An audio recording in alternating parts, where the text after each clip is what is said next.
మరి కష్టాలు ఉంటే మమ్మల్ని ఎవరు పట్టించుకోలేదు. ఇవాళ అర్ణమ్మ బయలుదేరింది, నేను బీజేపీ జాతీయ ఉపాధ్యక్షురాలను.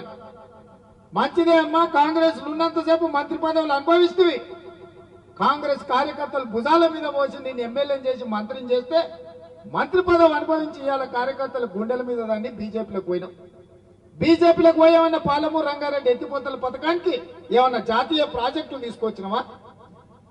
ఈ జిల్లాకు సాగునీరు ఎంత అవసరమో మీకు తెలుసు.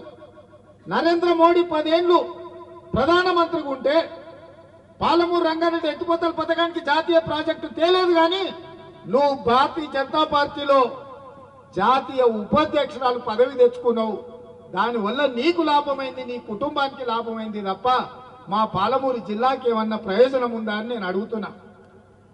ఇవాళ భరసింహారెడ్డి అర్ణమ్మ ఎట్లన్నా చేసే కొడంగల్ తుట్టి చేయాలి, తూటు ఒడవాలి, అప్పుడే రేవంత్ రెడ్డి ఇజ్జత్ తీయాలని ఇలా కంకణం కట్టుకొని ఇట్లకెళ్ళ చీకట్ల తిరుగుతున్నారు. ఆడొకడు ఈడొకడు ఉంటాడు, మోప అయితేనే ఉంటారు. ఏ ఊర్లైనా అందరు మంచోళ్ళు ఉంటారా? ఎవడో ఒకడు తలమాసినోడు ఉంటాడు, ఎవడో ఒకడు ఎంగిల్ మెతుకులకు ఆశ పడేటోడు ఉంటాడు. అట్లాంటి వాళ్ళు కొంతమంది వాళ్ళ చుట్టూతో చేరి ఇవాళ వాళ్ళు వీళ్ళు చెప్పినట్టు మనం నష్టపోదామా? అదేవిధంగా కాంగ్రెస్ ఓడగొట్టాలంటుంది. బీఆర్ఎస్ వాళ్ళు కూడా మోపారు. నేను అడుగుతున్నా, ఎందుకు ఓడగొట్టాలి కాంగ్రెస్ ను? ఆడబిడ్డలకు ఆర్టీసీలో ఉచిత బస్సు ప్రయాణం ఏర్పాటు చేసినాక ఓడగొట్టాలనా? 10 ఏళ్లు కేసీఆర్ అధికారంలో ఉన్నాడు. ఈ కొడంగల్ మొత్తంలో ఏ ఊర్లోనైనా డబుల్ బెడ్రూమ్ ఇల్లు వచ్చినాయా? ఎవరికైనా వచ్చినాయా? మా జర్నలిస్టులకు ఇళ్ళ పట్టాలని వచ్చినాయా?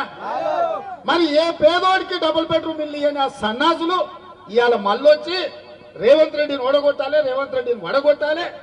ఈ కుట్రలు కుతంత్రాలు ఏందని నేను అడుగుతున్నా.